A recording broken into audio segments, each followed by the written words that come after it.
Hello dear students, कैसे हैं बच्चों। आज की क्लास में हम स्टडी करने को जा रहे हैं moment of inertia of thin rod, ring and disc. Students, last class में आपको पॉइंट मास का है ना, पॉइंट मास का मोमेंट ऑफ इनर्शिया का फॉर्मूला बताया था। एंड दैट इज, याद कीजिए क्या फॉर्मूला था। I is equal to mass of the particle into उसका परपेंडिकुलर डिस्टेंस का स्क्वायर। कुछ ऐसा ही है बच्चों। देखिए, ये पार्टिकल है जिसका मास क्या है, m दिख रहा है बच्चों। ये पार्टिकल है जिसका मास m है और जिसका परपेंडिकुलर डिस्टेंस क्या है, r परपेंडिकुलर है। तो इस केस में याद कीजिए स्टूडेंट्स, यहाँ पे इस पार्टिकल का मोमेंट ऑफ इनर्शिया को हम इसे डिफाइन किए थे कि उसका मास इनटू उसका परपेंडिकुलर डिस्टेंस का स्क्वायर। ये फॉर्मूला कभी मत भूलिए, ये फॉर्मूला हम बार बार यूज करने वाले हैं। चलिए, आज का जो है सबसे पहला टारगेट क्या है, थिन रॉड। थिन रॉड का मोमेंट ऑफ इनर्शिया कैसे फाइंड आउट करेंगे। स्टूडेंट्स, एक छोटा सा इंफॉर्मेशन दे देता हूं कि मास का जो डिस्ट्रीब्यूशन है ये भी अलग अलग टाइप का होता है। मास का डिस्ट्रीब्यूशन जो है ये लाइन में हो सकता है, मास का डिस्ट्रीब्यूशन एक एरिया में हो सकता है और मास का डिस्ट्रीब्यूशन वॉल्यूम में भी हो सकता है। राइट। सो दैट मीन्स जैसे कि फॉर एग्जांपल रॉड, रॉड में कैसा डिस्ट्रीब्यूशन होगा, रॉड में एक लाइन में मास का डिस्ट्रीब्यूशन होगा। आप समझ पा रहे हैं। या रिंग, रिंग में भी एक लाइन में मास का डिस्ट्रीब्यूशन होगा। बट डिस्क में ऐसा नहीं होगा। डिस्क में मास का डिस्ट्रीब्यूशन एक एरिया में होगा। समझ पा रहे हैं, एरिया में मास का डिस्ट्रीब्यूशन होगा। या मैं अगर एक सॉलिड स्फीयर की बात करूं तो सॉलिड स्फीयर में वॉल्यूम में मास का डिस्ट्रीब्यूशन होगा। तो इस तरीके से अलग अलग प्रकार के मास डिस्ट्रीब्यूशन होता है और उस सभी डिस्ट्रीब्यूशन का मोमेंट ऑफ इनर्शिया कैसे निकलता है, ये हम वन बाय वन डिस्कशन करने को जा रहे हैं। राइट। और इसका शुरुआत हम कहां से कर रहे हैं, थिन रॉड से इसका शुरुआत हो रहा है। बच्चों देखिए, सबसे पहले मैं यहां पे सपोज एक थिन रॉड जो है उसको कंसिडरेशन कर रहा हूं। और सबसे बड़ी बात क्या है, ये जो थिन रॉड है ये कुछ एंगल बना रहा है किसके साथ, एक्सिस के साथ। जैसे रॉड है और ये एक्सिस है, ध्यान से देखिए ये है एक्सिस। जिस एक्सिस के अराउंड ये रॉड घूम रहा है, हाँ बात को समझिए। यहां पे पर्टिकुलरली अगर आप एंगल के बारे में बात करेंगे, सो यहां पे जो एंगल डिफाइन हुआ है, so let this be theta, ये थीटा है। सो इस एक्सिस के अबाउट अबाउट दिस एक्सिस ये रॉड ना रोटेट कर रहा है। समझ पा रहे हैं। सो ये रॉड इस एक्सिस के अबाउट रोटेट कर रहा है। आप रॉड को आइडेंटिफाई कर लीजिए बच्चों, ये रॉड है, ये जो मैं आपको दिखा रहा हूं ना, ये रॉड है, ये रॉड है। और वो जो है वो एक्सिस है, रॉड एंड एक्सिस, ध्यान दीजिए। हम्म तो हमें इस रॉड का मोमेंट ऑफ इनर्शिया कैलकुलेशन करना है अबाउट द गिवन एक्सिस। तो फिर वो हम कैसे कर सकते हैं, कैसे फाइंड कर सकते हैं, उसका मेथड्स आपको बताया जा रहा है। बच्चों देखिए, हमें सबसे पहले इस प्रकार का सिचुएशन में सबसे पहले क्या करना पड़ेगा, आपको सोचना पड़ेगा। क्या आप ये फॉर्मूला आप डायरेक्टली अप्लाई कर सकते हैं। ये जो फॉर्मूला आपको बताया गया है कि मास इनटू परपेंडिकुलर डिस्टेंस का स्क्वायर, ये फॉर्मूला ना ये तो पॉइंट मास के लिए वैलिड है। रॉड तो कोई पॉइंट मास नहीं है ना, रॉड एक डिस्ट्रीब्यूशन है, रॉड एक लीनियर डिस्ट्रीब्यूशन है, वो पॉइंट मास नहीं है। तो काम कैसे करेंगे, हाँ काम करना पड़ेगा इंटीग्रेशन से। ऐसा जब सिचुएशन आता है हमें इंटीग्रेशन का यूज करना पड़ता है। और इंटीग्रेशन कैसे होता है, क्या करना पड़ता है, हाँ सबसे पहले छोटे छोटे एलिमेंट लिया जाता है। छोटे छोटे एलिमेंट लेंगे, एलिमेंट को टारगेट करेंगे, एलिमेंट का मास डिफाइन करेंगे, एलिमेंट का मोमेंट ऑफ इनर्शिया डिफाइन करेंगे, उसके बाद हम क्या करेंगे, इंटीग्रेशन करेंगे। राइट। तो जैसे कि सपोज इस रॉड का जो है मास कैपिटल एम है और इस रॉड का लेंथ कैपिटल एल है। सो हमें क्या करना पड़ेगा, इसके एक छोटा सा एक एलिमेंट लेना पड़ेगा। बच्चों ये एक छोटा सा एलिमेंट है जिसका लेंथ को, एक काम करते हैं, जिसका लेंथ को dx मान लेते हैं और जिसका मास को dm पकड़ लेते हैं समझ पा रहे हो, यस। तो बच्चों यहां पे हम और एक टर्म डिफाइन करेंगे जिसको हम लैम्डा में डिनोट करेंगे। स्टूडेंट्स, लैम्डा क्या है, lambda is called as mass per unit length. Right, mass per unit length, lambda इस तरीके से डिफाइन होता है। दैट मीन्स अगर dx लेंथ का मास dm है तो लैम्डा को आप क्या लिख सकते हो, लैम्डा को हम लिख सकते हैं dm मास पर यूनिट लेंथ। तो क्या dm by dx लिख सकते हैं? बिल्कुल लिख सकते हैं। और स्टूडेंट्स स्टूडेंट्स देखिए, अगर आप dx डिफाइन कर रहे हैं तो आपको x भी डिफाइन करना पड़ेगा, तभी तो आप इंटीग्रेशन कर पाएंगे, है ना? तो यहाँ पे मैं यहाँ पे जैसे dx को डिफाइन किया, साथ साथ हमें x को भी डिफाइन करना पड़ेगा। जैसे कि एक काम करते हैं, ये है x, ये है x। x मीन्स यहाँ का वेरिएबल। देखो ये जो है ये x है, और x इंटीग्रेशन के लिए एज ए वेरिएबल हम यूज करने वाले हैं। तो स्टूडेंट्स याद कीजिए, हम अगर पॉइंट मास के बारे में सोचते हैं तो क्या आप इसको भी as a point mass consideration कर सकते हैं? बिल्कुल कर सकते हैं, क्योंकि छोटा सा एलिमेंट है, ये छोटा सा एलिमेंट है, उसका मास को जो हम dm लिखे हैं, dm will act as will be just like a point mass. dm क्या होगी? एक छोटा सा मास या पॉइंट मास जैसे काम करेगा। तो हम पॉइंट मास का फॉर्मूला यूज कर सकते हैं, और पॉइंट मास का फॉर्मूला आपके हाँ सामने है, ये पॉइंट मास का फॉर्मूला है। आपको इसलिए क्या करना पड़ेगा? परपेंडिकुलर डिस्टेंस ढूंढना पड़ेगा। बच्चों यहाँ पे देखिए, अगर आपको परपेंडिकुलर ड्रॉप करना है, सो ये है मास, और एक्सिस पे परपेंडिकुलर हमेशा एक्सिस पे ड्रॉ होता है। तो यहां से एक्सिस पे एक परपेंडिकुलर ड्रॉप कर लेते हैं, और ये होगा आर परपेंडिकुलर। उस मास के लिए ये होगा perpendicular distance, right?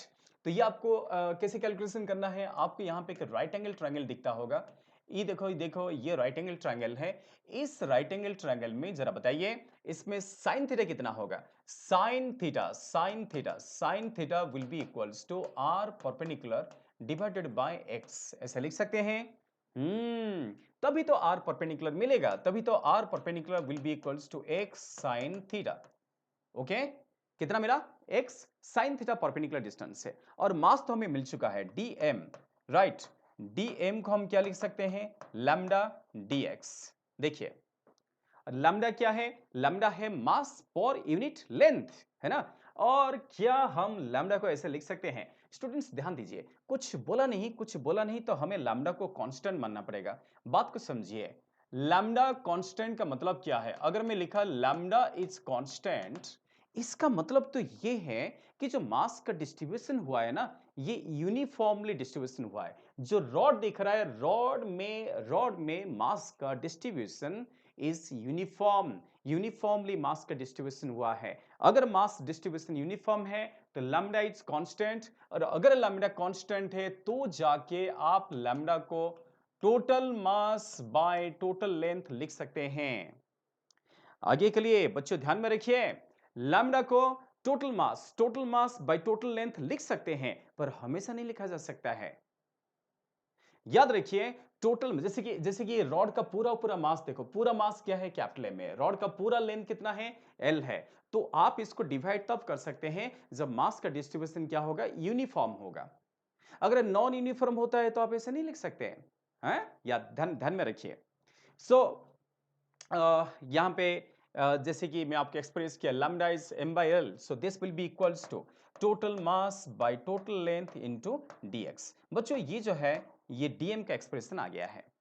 Once dm आ गया, मास भी आ गया है, परपेंडिकुलर डिस्टेंस भी आ गया है, तो अब हम क्या कर सकते हैं? मोमेंट ऑफ इनर्शिया निकाल सकते हैं। आपको एलिमेंट को टारगेट करना पड़ेगा। जब जब आप इंटीग्रेशन करते हैं, इंटीग्रेशन करते समय सबसे पहले आपको एलिमेंट के बारे में सोचना पड़ता है। So therefore moment of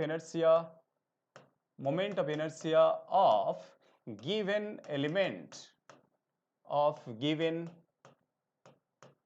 element कैसे होगा? कैसे एक्सप्रेस करेंगे? This will be equals to D. मैं इसको डी में रिप्रेजेंट किया, and D will be equals to dm into perpendicular distance का स्क्वायर, जो आपको पहले से मालूम है। इसको पुट कर लेते हैं। सो dm कितना होगा? m by l into dx into R perpendicular हमें मिल चुका है x sine theta, so this will be x square sine square theta. तो ये ना, ये डी आई है, ये उस एलिमेंट का मोमेंट ऑफ इनर्शिया है। अब आपको इसको इंटीग्रेट करना पड़ेगा to find total inertia. Okay, so just we have to integrate on both sides. So D I का इंटीग्रेशन अगर हम करते हैं तो राइट हैंड साइड में इंटीग्रेशन करना पड़ेगा, है नहीं? सो कांस्टेंट को बाहर निकाल दें, m by L into sine square theta, ये कांस्टेंट है, ये इंटीग्रेशन से बाहर चला गया है, तो x square into D x. अरे बच्चों, इंटीग्रेशन करते टाइम लिमिट का इंपॉर्टेंस बहुत ज्यादा है, लिमिट का इंपॉर्टेंस बहुत ज्यादा है। आप यहाँ पे लिमिट किसका पुट कर रहे हैं? हाँ, जिसका रेस्पेक्ट इंटीग्रेशन हो रहा है उसका लिमिट पुट कर रहे हैं। हाँ, और वो कौन है? वो एक्स है। एक्स का लिमिट पुट करना है। कहां से कहां पुट करेंगे?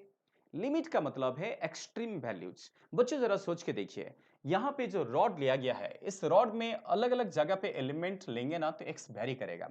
अगर हम यहाँ पे ये देखो, ये क्या है? ओरिजिन। यहाँ के लिए एक्स क्या होगा? जीरो होगा, बिकॉज एक्स यहाँ से मापा जा रहा है। तो आगे बढ़ेंगे आगे बढ़ेंगे आगे बढ़ेंगे तो इसका इसका एक्स कितना होगा? यहाँ के लिए एक्स कितना होगा? X will be equals to L by two. और अगर हम दूसरी तरफ जाएंगे तो एक्स नेगेटिव होगा, और इस पॉइंट के लिए एक्स कितना होगा? Minus L by to. तो यहां से आपका लिमिट आ रहा है। लिमिट का मतलब होता है कि रेंज कहां से कहां तक। सो एक्स का limit definitely minus L by two से कहां तक होगा? From from minus L by to two plus L by to, ऐसे लिख सकता हूं। बिकॉज ये ओरिजिन है, तो ये अगर प्लस एल बाई टू हुआ तो ये होगा माइनस एल बाई टू, और यही लिमिट हमें पुट करना पड़ेगा। सो यहां पे एक्स का limit will be from minus L by to two plus L by to, है ना बच्चों? ठीक है, तो यहाँ पे बस एक सीधा साधा इंटीग्रेशन है, आप बड़ी आराम से इसको सॉल्व कर सकते हैं। बस इसमें क्या करना पड़ेगा? So total inertia I will be equals to M by L into sine square theta, right? X square DX का इंटीग्रेशन क्या होगा? इसका इंटीग्रेशन होगा एक्स क्यूब बाय थ्री। याद करो फॉर्मूला कौन सा है? कौन सा फॉर्मूला यूज कर रहे हैं? यस, वही formula, X raise to N DX. हाँ, x to the power n dx। Formula क्या है? x to the power n plus one divided by n plus one. ये फॉर्मूला हम यहाँ पे लगा रहे हैं। So x raise to three by three and its का लिमिट। जैसे इंटीग्रेशन का फॉर्मूला लगा दिया तो सिंबल हट जाता है, यहाँ पे स्क्वायर ब्रैकेट आएगा और आपको लिमिट ऐसे लिखना पड़ेगा minus L by to two plus L by to, है ना? ये इसका मेथड है। अब हमें क्या करना पड़ेगा बच्चों? अभी हम आखिरी स्टेज में पहुंच गए हैं, हमें बस यहाँ पे लिमिट पुट करना है। और जब लिमिट पुट करते हैं, पहले कौन सा लिमिट पुट करते हैं? Upper limit. So upper limit minus क्या होगा? लोअर लिमिट, वो हमें करना पड़ेगा। तो बच्चों ये स्टेप तक अगर आपको समझ में आ गया है, अभी मैं नेक्स्ट पेज में इसको रिप्रेजेंट करूंगा। और एक बार अच्छे से ध्यान से देखिए, हमने किस किस स्टेप को फॉलो करके मूव किया है। अभी तक हमने क्या क्या किया? रॉड का एक छोटा सा एलिमेंट लिया जिसका लेंथ dx है, जिसका मास dm है, जिसका डिस्टेंस x है, एंगल थीटा है, परपेंडिकुलर डिस्टेंस ये है। परपेंडिकुलर डिस्टेंस हमेशा एक्सिस पे ड्रॉ होता है, उसको मैं फाइंड आउट कर चुका हूं। r परपेंडिकुलर कितना मिला? x sin theta. और मास dm को यहां पे एक्सप्रेस किया गया, उसके लिए हमने डिफाइन किया lambda. Lambda lambda is mass per unit length. Lambda क्या है? मास पर यूनिट लेंथ। कई बार लैम्डा को बोलते हैं लीनियर मास डेंसिटी। हाँ, लैम्डा को लीनियर मास डेंसिटी भी बोलते हैं क्योंकि लाइन पे मास का डिस्ट्रीब्यूशन हुआ है। तो लैम्डा को हमने dm by dx को डिफाइन किया। dm is lambda dx। Lambda को m by l लिखा। लैम्डा को हमेशा m by l मत लिखना, हमेशा मत लिखना। कब लिखना? कब लिखना? कंडीशन वहां लिखा है, अगर लैम्डा कांस्टेंट है। मैं यहां पे लिखूं इफ लैम्डा इज कांस्टेंट। अगर लैम्डा कांस्टेंट है तो जाके आप लैम्डा को total mass by total length लिख सकते हो। हाँ, इसको ध्यान में रखिए।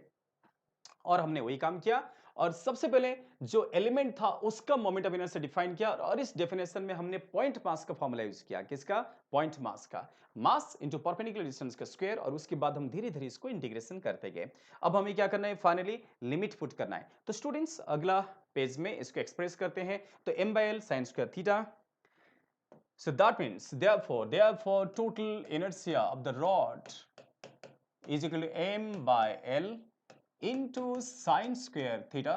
ब्रैकेट में क्या था? x क्यूब by 3, और इसका limit minus L by two से plus L by two, right? ये देखो, अब आपको क्या करना है? लिमिट पुट करना है। तो upper limit minus low limit.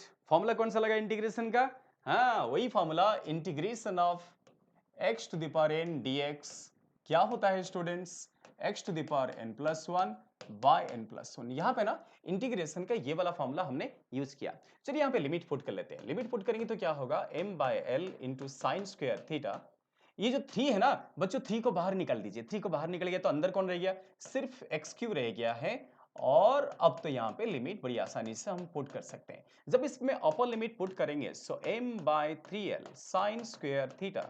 Okay, upper limit का मतलब है l बाई टू लिखना, इसका whole cube. Upper limit means x को l/2 पुट करना माइनस x को लोअर लिमिट पुट करेंगे सो माइनस l/2 और इसका होल क्यूब। तो स्टूडेंट्स इससे क्या मिलेगा, है ना? बस एक छोटा सा सिंप्लीफिकेशन आपका आंसर दे देगा। सो m/3l sign square theta, sine square theta. हाँ, ये देखो l³/8 देखो minus of minus, minus of minus क्योंकि माइनस का क्यूब हो रहा है ना तो ये प्लस हो जाएगा, प्लस l³/8 तो टोटल कितना होगा 2 times l³/8, right? So final आपको इसका एक्सप्रेशन आ चुका है स्टूडेंट्स, ये होगा m/3l into sine square theta into l³/8 plus l³/8 कितना हो गया 2 टाइम्स l³/8। देखो बच्चों, ये एक इंपॉर्टेंट फॉर्मूला है, इसको हमेशा ध्यान में रखना। सो फाइनल एक्सप्रेशन आपका आ चुका है। सो moment of inertia of the rod, इसका फॉर्मूला है ml² into sine square theta, ml² into sine square theta. ये है उस रॉड का मोमेंट ऑफ इनर्शिया। और बच्चों हमने यहाँ पे एक जनरलाइज्ड केस किया, जनरलाइज्ड केस किया है, हमने एंगल को थीटा को लेके कंसीडरेशन किया। और जैसे कि आप अगर देखेंगे, ये देखिए ये क्या है, रॉड है और ये क्या है, एक्सिस है। तो एक्सिस रॉड के साथ थीटा एंगल बनाए हैं, तो ये ना ये है एक्सिस, ये है एक्सिस और एक्सिस रॉड के साथ थीटा एंगल डिस्क्राइब किया है। अगर आपको थीटा पता है तो आप कोई भी वैल्यूज फाइंड आउट कर सकते हैं, है ना? तो मैं आपकी एक जनरल फॉर्मूला यहां पे डिराइव करके बता चुका हूं जो कि आपको बहुत बार हेल्पफुल होगा। सो फाइनली एक्सप्रेशन आपके सामने आ चुका है और फाइनल एक्सप्रेशन ये है moment of inertia about centre of मास। देखो बच्चों, एक्सिस किसके थ्रू पास किया था, सेंटर ऑफ मास के थ्रू पास किया था रॉड का, is equal to ml²/12 into sine square theta. बहुत इंपॉर्टेंट एक्सप्रेशन है, इसको ध्यान में रखिए। यहां पे साइन स्क्वायर फंक्शन आ रहा है, फंक्शन कौन सा आ रहा है, साइन स्क्वायर थीटा। ये फॉर्मूला बच्चों बिल्कुल मत भूलना, इसको हम बार बार यूज करेंगे जब प्रॉब्लम सॉल्व करेंगे। ओके, हाँ। सो ये अगर फॉर्मूला है तो एंगल को हम चेंज करेंगे तो अलग अलग केस बना सकते हैं। जैसे कि देखिए, सपोज आपको एक सिचुएशन ऐसा दिया है, मान लेते हैं एक रॉड ऐसे दिया है। जरा देखिए स्टूडेंट्स, रॉड कैसा है, एक्सिस कैसा है, रॉड कैसा है, एक्सिस कैसा है, ये आपको देखना चाहिए। रॉड देखो ऐसा है और एक्सिस जो है ये कुछ ना ऐसा है, मतलब एक्सिस रॉड को परपेंडिकुलर है, इस टाइप का सिचुएशन है। अगर परपेंडिकुलर है तो यहाँ पे एंगल कितना आ गया, थीटा। दैट मींस ये ना ऐसे घूम रहा है। रॉड को अलग अलग तरीके से घुमाया जा सकता है, ये भी आपको समझना जरूरी है। स्टूडेंट्स मैं क्या बोलना चाहता हूं, अच्छे से ध्यान दीजिए। मैं आपको ये बोलना चाहता हूं कि अगर एक्सिस ऐसा है तो रॉड क्या करेगा, ऐसे घूमेगा। रॉड का रोटेशनल सेंस बदल जाता है। हाँ, एक मिनट ध्यान दीजिए। मैं आपको ये बोलना चाहता हूं, जैसे कि मान लेते हैं ये एक रॉड है, इसकी एक रॉड मान लीजिए, राइट?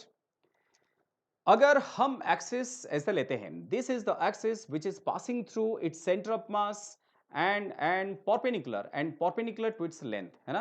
ध्यान से देखिए, ये एक्सिस है और ये रॉड है और ये एंगल कितना है, थीटा इज 90 डिग्री। तो रॉड कैसे घूमेगा, एक्सिस ऐसे लेंगे तो रॉड क्या करेगा, इस एक्सिस के लिए रॉड ऐसे घूमेगा। देखो बच्चों, हाँ, फैन जैसा तो एक्सिस एक्सिस अगर ऐसा है तो रॉड ऐसे घूमेगा, है ना? तो रोटेशनल सेंस बदल जाता है। पर अगर मैं एक्सिस को ऐसे लेता हूं, देखिए हमने पहले कैसे लिया था, पहले वाला डायग्राम देखिए। सो द फर्स्ट डायग्राम अगर आप देखते हैं तो यहां पे देखिए ये रॉड है, ये रॉड है और एक्सिस ऐसा है। आप समझ पा रहे हैं बच्चों, ये रॉड है और एक्सिस ऐसा है। अगर ये रॉड है और एक्सिस ऐसा है तो रॉड कैसे घूमेगा, अब कैसे घूमेगा रॉड बताइए? तो इस केस के हिसाब से रॉड ना ऐसे घूमेगा। ये देखो कैसे घूम रहा है रॉड। हाँ, ये देखो रॉड अगर ऐसे घूम रहा है दैट मींस एक्सिस कैसा है, वर्टिकल है। एक्सिस वर्टिकल है और उस वर्टिकल एक्सिस के साथ कुछ एंगल बनाया, रॉड थीटा एंगल बना रखा है, जो एग्जैक्टली वहां पे लिखा है, जो एग्जैक्टली वहां लिखा है वही वाला केस है। सो दैट मींस यहां पे ना रॉड ऐसे ऐसे घूम रहा है, रॉड का रोटेशनल सेंस बदल गया। हाँ, आप समझ पा रहे हो? तो रॉड ऐसे घूमने लगा। अगर रॉड ऐसे घूमने लगा तो मोमेंट ऑफ इनर्शिया क्या होगा, वो तो हम डिराइव कर चुके हैं, राइट? तो अगर रॉड ऐसे घूमेगा तो मोमेंट ऑफ इनर्शिया क्या होगा, ये क्या, ml²/12 sign square theta. Theta वो एंगल है जो एक्सिस बनाया किसके साथ, रॉड के साथ। यस, ये एक्सिस है, ये रॉड है, तो कौन सा एंगल थीटा है, ये देखो बच्चों ये एंगल थीटा है जो मैं ऑलरेडी डिराइव कर चुका हूं। और अब जो मैं करना चाहता हूं वो कुछ ऐसा। अब यहां पे अगर एक्सिस ऐसे हो गया तो समझ पा रहे हैं? अगर एक्सिस ऐसे हो गया तो ये रॉड कैसे घूमेगा? रॉड कुछ ऐसे घूमने लगेगा, है ना? ऐसे घूमने लगेगा। तो उस केस में क्या होगा? तो रॉड का रोटेशनल सेंस डिपेंड कर रहा है कि हम एक्सिस कैसे ले रहे हैं। एक्सिस ऐसे लेंगे तो रॉड ऐसे घूमेगा। अगर एक्सिस कुछ एंगल बनाया तो रॉड ऐसे घूमेगा। क्लियर? ठीक है। सो अब देखिए मैं उस चीज को यहां पे रिप्रेजेंट करूंगा। बच्चों यहां देखिए, ध्यान से देखिए कि हम यहां पे अगर यहां पे इस रॉड को ऐसे ले लिया जाए, जैसे कि ये है रॉड, ये है रॉड। रॉड को मैंने ऐसा हॉरिजॉन्टल ले लेता हूं और एक्सिस को वर्टिकल ले लेता हूं। मींस रॉड ऐसा होगा और एक्सिस जो है ये ऐसे हो गया है, राइट? तो रॉड कैसे घूमेगा? तो फिर रॉड क्या होगा? रॉड ना कुछ इस तरीके से घूमेगा और यहां पे मोमेंट ऑफ इनर्शिया क्या होगा? फॉर्मूला तो वही रहेगा, फॉर्मूला सेम फॉर्मूला है, उसको हम यूज करेंगे। बस यहां पे एंगल कितना हो गया? So theta is equal to 90 degree. So therefore about this axis I C M. मैं सीएम क्यों लिख रहा हूं? बिकॉज ये पॉइंट का नाम है सेंटर ऑफ मास। हम यहां पे एक्सिस को बार बार सेंटर ऑफ मास के थ्रू पास कर रहे हैं, इसलिए मैं moment of inertia about centre of mass लिख रहा हूं, राइट? तो ये होगा is equal to moment of inertia, moment of inertia of rod, rod about, हम ऐसा लिख सकते हैं, about an axis, about an axis passing through its क्या? Centre of mass, COM, COM मतलब centre of mass, passing through its centre of mass and perpendicular, ये कुछ axis ऐसा है, एंड परपेंडिकुलर, परपेंडिकुलर है नहीं? परपेंडिकुलर टू इट्स लेंथ, इसका length को परपेंडिकुलर है। तो फिर इसका फॉर्मूला क्या होगा? इस केस में फॉर्मूला क्या होगा? इस स्पेशल केस में ICM will be equals to ML square by 12। Formula क्या था? Sine square theta, sine square 90। अरे साइन 90 तो 1 होता है ना, इसलिए क्या हो जाएगा? This will be equals to ML square by 12। तो ये होगा इस केस में रॉड का मोमेंट ऑफ इनर्शिया का एक्सप्रेशन। ठीक है, तो ये एक्सप्रेशन भी आपको काफी यूजफुल होगा। तो स्टूडेंट्स यहां पे एंगल कितना हो गया? 90 हो गया। कोई भी एंगल बनाएगा आप इसको पुट कर सकते हैं, 30, 40, 60, बस जो भी एंगल आएगा आप वहां पे पुट कर सकते हैं। समझ पा रहे हैं? तो बच्चों देखिए ये था determination of moment of inertia of the rod about different axis. अगर आपके समझ में आ गया है, हम आगे प्रोसीड करते हैं। बच्चों और एक बात ध्यान से देखिए, इस केस में ये सब होने के बाद नेक्स्ट आता है, अगला आता है moment of inertia of ring. Rod का तो डिस्कशन हो गया है, राइट? सो अब देखिए रिंग का मोमेंट ऑफ इनर्शिया हम कैसे निकाल सकते हैं। बच्चों जैसे कि ये आपके सामने रिंग है, राइट? इस रिंग का मोमेंट ऑफ इनर्शिया हमें कैलकुलेशन करना है। सो हेडलाइंस में लिख लेता हूं, moment of inertia of ring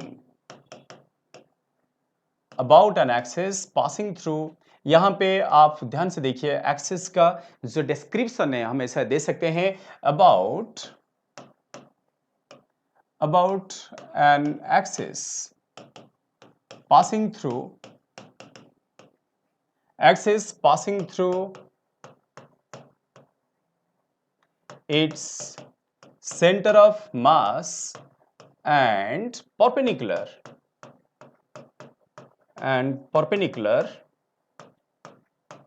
to its plane। Ring का प्लेन को एक्सिस परपेंडिकुलर है, जैसे कि आपको दिख रहा है axis is perpendicular to plane of ring. ये आपके यहां पे जरूर अपीयर होता होगा। तो ये देखिए यहां तक मैंने लिया, ये जगह छोड़ दिया, यहां पे थोड़ा सा जगह छूट गया है ना। तो ये 3D में है, इसको 3D में सोचिए, 3 डायमेंशन में। मतलब अगर प्लेन ऐसा है ना, रिंग का प्लेन ऐसा है तो एक्सिस ऐसा है, एक्सिस उसका प्लेन को परपेंडिकुलर है, ये रिंग का प्लेन है तो एक्सिस ऐसा है। तो बच्चों ध्यान ध्यान से अगर देखेंगे, ये हमारा टॉपिक है और ये बहुत ही सिंपल है, रिंग का सिचुएशन बहुत ही सिंपल है। क्योंकि अगर आप ध्यान से देखेंगे तो यहाँ पे रिंग का हर एलिमेंट इक्वल दूरी पे है। अगर इस एलिमेंट का मास को dm लिखते हैं तो इसका परपेंडिकुलर डिस्टेंस क्या होगा? r होगा। r means radius.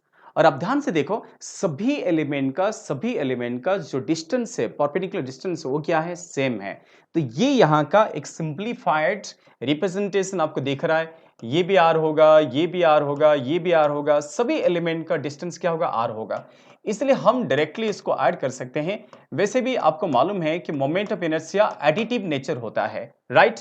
तो अगर यहाँ पे मैं यहाँ पे छोटा सा मास का इनर्शिया लिखूं तो हमें क्या लिखना पड़ेगा, क्या लिखना पड़ेगा बच्चों, हाँ, D I will be equals to D M into जो परपेंडिकुलर डिस्टेंस है वो यहाँ पे रेडियस है, so D M into R का स्क्वायर, राइट। ये जो कैपिटल आर है वही है परपेंडिकुलर डिस्टेंस। तो अगर ये डीएम इंटू आर स्क्वायर होगा, अभी हम दोनों तरफ इंटीग्रेट करेंगे। सो टोटल इनर्शिया के लिए यू हैव टू इंटीग्रेट, अगर हम इसको इंटीग्रेशन करते हैं so integration of DM into R square. But जैसे कि मैंने आपको बताया कि रेडियस यहाँ पे कांस्टेंट है, सभी एलिमेंट का जो रेडियल डिस्टेंस है वो इक्वल है, इसलिए क्या होगा, आर स्क्वायर बाहर आ जाएगा और डीएम छोटा सा एलिमेंट का मास डीएम है और उसका इंटीग्रेशन आपको टोटल मास दे देगा। इसलिए students therefore moment of inertia of the ring about its centre of मास, बाकी ज्यादा कुछ करने का नहीं है, डीएम का इंटीग्रेशन करेंगे तो टोटल मास आएगा, है ना। So total mass into R square. So M R square जो है ये रिंग का मोमेंट ऑफ इनर्शिया का एक्सप्रेशन है स्टूडेंट्स, ठीक है। सो एक एलिमेंटरी मास को इंटीग्रेट करने से टोटल मास मिल गया रिंग का। सो this is the moment of inertia of ring. चलो बच्चों, अगर आपको रिंग समझ में आ गया, जैसे ये रिंग था, रिंग का हम मोमेंट ऑफ इनर्शिया निकाल चुके हैं, तो रिंग का फॉर्मूला यूज होता है डिस्क में, रिंग का फॉर्मूला डिस्क में यूज होता है। कैसे सॉल्व करेंगे, इसलिए आपको देखना पड़ेगा। बच्चों ध्यान से देखिए, अगर मैं डिस्क का बात करूं, जैसे कि हम यहां पे अब एक डिस्क लेने वाले हैं और सिमिलर केस है, ये रिंग नहीं है, ये डिस्क है। बच्चों रिंग और डिस्क में डिफरेंस क्या है, आपको मालूम है कि डिस्क में मास का डिस्ट्रीब्यूशन जो है एरिया में होता है और एक्सेस कुछ वैसा ही हमने लिया, एक्सेस कुछ ऐसा ही ले लीजिए, ये यहां का एक्सेस है। तो स्टूडेंट्स कैसे हम इसको ट्रीट करेंगे, तो बच्चों ये इस एक्सेस के अबाउट घूम रहा है, so this is a disc and we have to determine moment of inertia about an axis passing through its center of mass and perpendicular to its plane। Axis जो है ये भी डिस्क का plane को perpendicular है। तो बच्चों इस केस में आपको क्या करना चाहिए, सो डिस्क है और ये है axis and we have to find moment of inertia about this axis. ICM हमें कैलकुलेशन करना है, आईसीएम कैलकुलेशन करना है, axis passing through centre of mass. तो बच्चों शुरुआत कैसे करेंगे, जब भी ऐसा सिचुएशन आता है आपको एलिमेंट लेना पड़ेगा। यहां पे एरिया में मास का डिस्ट्रीब्यूशन हुआ है। बच्चों याद कीजिए, प्रीवियसली हमने रिंग लिया और उसके प्रीवियसली हमने रॉड लिया। रॉड और रिंग दोनों में मास का डिस्ट्रीब्यूशन लाइन में है, लाइन में है, पर यहां पे मास का डिस्ट्रीब्यूशन एरिया में है, दिख रहा है आपको, ये पूरा पूरा एरिया में मास का डिस्ट्रीब्यूशन हुआ है। तो डेफिनेटली आपको उस एरिया में ही आपको एक छोटा सा एलिमेंट लेना पड़ेगा। तो नॉर्मली जब इस प्रकार का केसेस आता है, आपको ना छोटा सा एलिमेंट मतलब कुछ ऐसा एलिमेंट लेना पड़ेगा, ये एक रिंग जैसे दिख रहा है, ध्यान से देखिए, ऐसा एक छोटा सा एलिमेंट ले लिया। ये जो एलिमेंट लिया, इस एलिमेंट को लेके आपको काम करना पड़ेगा और इसके बाद आपको इंटीग्रेशन करना पड़ेगा। स्टूडेंट्स आप समझ पा रहे हैं, चलिए चलो चलो ऐसा एक एलिमेंट ले लेते हैं, इस एलिमेंट का रेडियस को स्मॉलर ले लेते हैं, इसका थिकनेस को dr मान लेते हैं, जबकि डिस्क का जो रेडियस है, जो डिस्क का रेडियस है पूरा रेडियस, उसको हम मान लेते हैं कैपिटल R और डिस्क का मास को कैपिटल M एंड डिस्क का रेडियस को कैपिटल R ले लेते हैं। तो मैंने जैसे कि आपको बताया था, आपको सबसे पहले टारगेट करना पड़ेगा उस एलिमेंट को टारगेट कीजिए, एलिमेंट का मास निकालिए, एलिमेंट का मास निकालिए, एलिमेंट का मोमेंट ऑफ इनर्शिया निकालिए, उसके बाद उसको आपके इंटीग्रेशन करना पड़ेगा। तो चलिए बच्चों, क्योंकि यहां पे मास का डिस्ट्रीब्यूशन एरिया में हुआ है, इसलिए एरिया वाइज सोचना पड़ेगा, एरिया के हिसाब से सोचना पड़ेगा। बच्चों देखिए, अगर मैं यहां पे ऐसे करता हूं, ये देखो, ये जो एरिया है ना, ये आप कैसे कैलकुलेशन करेंगे, छोटा सा एरिया है, ये जो छोटा सा एरिया है, ये कैसे कैलकुलेशन किया जाएगा, वो मैं आपको बता रहा हूं। बच्चों अगर हम इसको ओपन कर दें, जैसे कि आपको कैसे दिख रहा है, ये एलिमेंट रिंग जैसे दिख रहा है, हाँ आप समझ पा रहे हैं। So this element is appearing like ring, so element element as ring लिख सकता हूं। एलिमेंट देखने को रिंग जैसे दिख रहा है, बोलने का मतलब यह है। सो इस एलिमेंट का एरिया कितना होगा? बच्चों अगर हम इसको ऐसे करें, मतलब इसको खोल दें, इसको ऐसा ओपन कर दें, तो ये ना एक रिबन जैसे बनेगा। मतलब ये जो रिंग आपको दिख रहा है, इस रिंग को मैंने क्या किया, कट किया और ऐसा लंबा कर दिया, कट किया और लंबा कर दिया, तो क्या बन गया ये तो यहाँ पे रिबन जैसे बन गया है। तो ये जो रिबन जैसे बन गया है, इसका एरिया कितना होगा? इसलिए इसका लेंथ बताइए, इसका लेंथ कितना होगा? क्या इसका लेंथ को 2 पाई आर लिखा जा सकता है?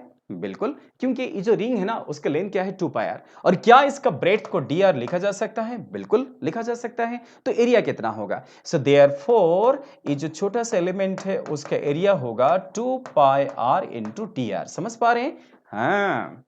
और हम यहां पे डिफाइन करेंगे सिग्मा। देखो रिंग केस में क्या डिफाइन किया था, रिंग केस में या रॉड केस में, याद करो रॉड में क्या डिफाइन किया था? लैम्डा। लैम्डा क्या था? मास पर यूनिट लेंथ। हाँ, ये सब सिंबल यूज होता है। हाँ, सो लैम्डा क्या था? मास पर यूनिट लेंथ। बट जो सिमिलरली यहां पे हमें डिफाइन करना पड़ेगा सिग्मा। सिग्मा को बोलते हैं mass per unit area. So let sigma is dm divided by dA, हम ऐसे डिफाइन करेंगे। तो इसको एरियल मास डेंसिटी बोलते हैं। Sigma is called as areal mass density. तो sigma is equal to mass, कैसे डिफाइन करेंगे? मास पर यूनिट क्या? एरिया। समझ पा रहे हैं? मास पर यूनिट एरिया को हम सिग्मा में डिफाइन कर रहे हैं। और यहां पे हियर सिग्मा इज कांस्टेंट, यहां पे सिग्मा कांस्टेंट है। सिग्मा कांस्टेंट का मतलब यह है कि जो मास का डिस्ट्रीब्यूशन है वो बिल्कुल यूनिफॉर्म है। मास जो है यहां पे यूनिफॉर्मली क्या हुआ है? डिस्ट्रीब्यूटेड फॉर्म में है, तभी सिग्मा क्या है? कांस्टेंट है। तो यहां से आप इसलिए अगर डीए को ऐसा लिखेंगे तो इसका जो मास है, इसका जो मास है ना, इसका मास डीएम को क्या लिखेंगे? Sigma into DA. और डी आप निकाल चुके हैं 2 pi R into D are. देखो मैंने आपको यही चीज बताया था कि आपको सबसे पहले एलिमेंट को टारगेट करना चाहिए। हाँ, एलिमेंट क्या है? एलिमेंट को सिलेक्ट कीजिए, उसका एरिया निकालेंगे, उसका मास निकालेंगे, उसका मोमेंट ऑफ इनर्शिया निकालेंगे, फिर बाद में इंटीग्रेशन करेंगे। ओके, तो चलो बच्चों, टॉपिक का नाम क्या है? ये जो टॉपिक चल रहा है, so that is moment of inertia of disc. Moment of inertia of disk about an axis passing through its center of mass, again axis passing through its center of mass and perpendicular to its plane. Axis कुछ वैसे ही है। चलो बच्चों, पहले element का inertia लिखते हैं। सो moment of inertia of given element. बच्चों एलिमेंट देखने को कैसा है? जो एलिमेंट दिख रहा है ना, ये तो रिंग जैसे दिख रहा है। तो रिंग का फॉर्मूला आपको यूज करना पड़ेगा। रिंग के लिए फॉर्मूला कौन सा आता है? D I. सो डी आई इस एलिमेंट का मोमेंट ऑफ इनर्शिया है और is equal to DM into are square लिख सकता हूं। अभी तो मैंने आपको रिंग का फॉर्मूला बताया। रिंग का फॉर्मूला क्या है? कि रिंग का मास इंटू उसका रेडियस का स्क्वायर। और यहां पे रेडियस क्या है? स्मॉल आर है, और स्मॉल आर ही वेरिएबल है। यहां पे इंटीग्रेशन का वेरिएबल कौन होगा? स्मॉल आर ही वेरिएबल होगा। आप समझ पा रहे हैं ना? इसलिए क्या होगा, यहां पे पुट कर लेते हैं। So this will be equals to DM को sigma into DA into are square, right? तो सिग्मा सिग्मा सिग्मा को इधर पुट कर लेंगे ना। सिग्मा को क्या पुट करेंगे? सिग्मा को आप लिख सकते हैं, क्योंकि सिग्मा कांस्टेंट है इसलिए सिग्मा को ऐसा भी लिखा जा सकता है। यहां पे क्या लिखा? सिग्मा इज कांस्टेंट, इसलिए सिग्मा को total mass by total area, total area लिखा जा सकता है। सो total mass by total area कितना है? Pi R square. बच्चों आप समझ पा रहे हैं? ऐसा हमेशा नहीं लिखते हैं। अभी अभी मैंने बताया था, ऐसा तब लिखते हैं जब सिग्मा क्या हो? कांस्टेंट हो। So total mass by total area, disc का एरिया कितना है? Pi R square. समझ पा रहे हो ना? तो इसलिए इसको यहां पे पुट कर देते हैं। So total mass by total area that means pi R square into DA. DA कितना मिला है? यस, एलिमेंट का area 2 pi R into D R into R square. ये है डी आई, ये है डी आई। डी आई का मतलब moment of inertia of elementary ring. Okay, अब तो आप कर लेंगे। बस बस आपको क्या करना है? इंटीग्रेशन करना है। पाई पाई कैंसिल। सो फाइनली क्या मिला आपको? So 2 capital M by R square, 2m by R square into कितना मिला? ये देखो आर स्क्वायर और ये आर कितना हो गया? R cube into D R. और ये है डी आई का एक्सप्रेशन। अगर आपको टोटल इनर्शिया चाहिए तो इसको इंटीग्रेट करना पड़ेगा। सो टोटल इनर्शिया के लिए integration of D I, constant बाहर निकाल देते हैं, कॉन्स्टेंट जो है 2m/r² constant. So integration of r² dr, और इसका limit 0 to capital R. Small R का लिमिट क्या होगा? लिमिट क्या होगा? 0 टू कैपिटल आर। ये बात तो सही है, क्योंकि लिमिट का मतलब होता है कि एलिमेंट को बदल बदल के एलिमेंट का पोजीशन को बदलिए। अगर आप एलिमेंट को यहां पे लोगे तो आर 0 होगा, बढ़ाते रहेंगे बढ़ाते रहेंगे बढ़ाते रहेंगे तो आर क्या होगा? कैपिटल आर हो जाएगा। ओके, कुछ मैं ऐसा बोलना चाहता हूं कि जैसे कि ये सपोज क्या है? डिस्क है। अगर आप एलिमेंट एकदम सेंटर में लोगे तो रेडियस क्या होगा? एकदम सेंटर में लेंगे तो रेडियस लगभग क्या होगा? 0 होगा ना। फिर क्या होगा? रेडियस बढ़ेगा, और थोड़ा आगे लेंगे रेडियस थोड़ा बढ़ेगा और बढ़ेगा और बढ़ेगा और बढ़ेगा, तो क्या हो जाएगा? कैपिटल आर हो जाएगा, है ना। सो दैट मींस जो स्मॉल आर है वो खुद को वैरी कर रहा है, खुद को चेंज कर रहा है। कहां से कहां? 0 टू कैपिटल आर। इसलिए मैंने लिमिट को इस तरीके से एक्सप्रेस किया। अंडरस्टूड? सबको समझ में आ गया? बस एक छोटा सा स्टेप है, आपका आंसर दे देगा। इससे आप आंसर निकाल सकते हैं। हम यहां पे moment of inertia find out कर रहे हैं about centre of mass. ICM का मतलब है moment of inertia about centre of mass. Axis here, ध्यान दीजिए, एक्सिस जो है ये सेंटर ऑफ मास के थ्रू पास हो रहा है। समझ पा रहे हैं? देख लीजिए, अच्छे से देख लीजिए किस तरीके से हम डिस्क का फाइंड आउट कर रहे हैं, मोमेंट ऑफ इनर्शिया। बच्चों, अगर आप ये समझ में आ चुका है, आगे प्रोसीड करते हैं। इसी एक्सप्रेशन के आगे इसको इंटीग्रेशन कर देंगे, फिर अपना काम हो जाएगा। तो स्टूडेंट्स, अभी भी हमें क्या मिला? I is equal to 2m divided by r square integration of r cube dr, and the limit is from 0 to capital R, और ये है अबाउट सेंटर ऑफ मास। अब क्या है? अब तो बड़ी आराम से निकाल सकते हो। ये क्या होगा? 2m/r³। This will B r⁴ divided by 4, और जैसे इंटीग्रेशन का फॉर्मूला लगता है स्क्वायर ब्रैकेट आ जाता है, और यहां लिमिट 0 से कैपिटल आर आ जाएगा। यहां पे पुट करते हैं, सो 2 4 कैंसिल हो गया है, तो क्या मिला आपको? 1/2 m/r³। m by are cube नहीं, ये आर स्क्वेयर है। Okay, m by R square, और यहां पे क्या होगा? Upper limit means r⁴ minus lower limit means 0⁴। जब लिमिट पुट करते हैं तो हमें पहले अपर लिमिट पुट करना पड़ता है। दैट मींस स्मॉल आर के जगह कैपिटल आर पुट कर देना, और बाद में स्मॉल आर के जगह 0 पुट कर देना। हाँ, समझ पा रहे हो? यस। अब क्या हो गया? फाइनली आपका एक्सप्रेशन आ चुका है, m/r²/2, and this is moment of inertia of the disc about its centre of mass. देखिए, ये है फाइनल एक्सप्रेशन। तो इस तरीके से हमने डिस्क का भी मोमेंट ऑफ इनर्शिया निकाल चुके हैं। बच्चों, मैंने जैसे बताया कि मास का डिस्ट्रीब्यूशन अलग अलग तरीके से हो सकता है। मास का डिस्ट्रीब्यूशन लीनियर हो सकता है, जैसे कि रॉड एंड रिंग। मास का डिस्ट्रीब्यूशन एरियल हो सकता है, जैसे कि डिस्क। और भी है, जैसे कि डिस्क भी होगा। होलो स्फीयर, एकदम होलो स्फीयर है, या होलो कोन, वहां पे मास का डिस्ट्रीब्यूशन क्या होगा? एरिया में होगा। और मास का डिस्ट्रीब्यूशन वॉल्यूम में हो सकता है, सॉलिड स्फीयर, सॉलिड कोन। ये सब चीजें किया जाएगा। तो हम ना उस सारे सिचुएशन का मोमेंट ऑफ इनर्शिया डिराइव करने की कोशिश कर रहे हैं, और अब तो देख रहे हैं ये सभी केसेस में हमको इंटीग्रेट करना पड़ रहा है, और इंटीग्रेशन करना ही पड़ेगा, बिकॉज जो ओरिजिनल फॉर्मूला हमने डिफाइन किया था मोमेंट ऑफ इनर्शिया के लिए, वो पॉइंट मास के लिए डिफाइन किया था। होपफुली आज के ई क्लास में आपको समझ में आ गया होगा। तो ये था जो है moment of inertia, I mean determination of moment of inertia of rod, ring and disc. इसका एप्लीकेशन होता रहेगा, कई सारे हम क्वेश्चन सॉल्व करेंगे। एक बार सभी ऑब्जेक्ट्स के मोमेंट ऑफ इनर्शिया डिराइव करेंगे, उसके बाद फिर इस पे काफी कुछ डिस्कशन होने वाला है। स्टूडेंट्स, बड़े मजेदार तरीके से आप लर्न करते रहिए। वैसे भी लर्निंग बड़े मजेदार होना चाहिए, और उसके बाद प्रैक्टिस तो बहुत अच्छे से होना चाहिए। अच्छे से पढ़ाई कीजिए, प्रैक्टिस कीजिए, अपने डाउट्स और डिफिकल्टीज को अच्छे से शेयरिंग कीजिए, और मैं चाहूंगा आप इस तरीके से पढ़ाई करके बहुत अच्छा परफॉर्म कीजिए। और फिजिक्स बड़े मजेदार सब्जेक्ट है, और कभी भी दुखी दुखी होके या बर्डन लेके पढ़ाई मत करना, हमेशा खुशी खुशी पढ़ाई करना। ठीक है? चलिए बच्चों, नेक्स्ट क्लास मुलाकात होगा इसके आगे का टॉपिक के साथ। ठीक है? All the best, bye students. था स्टूडेंट।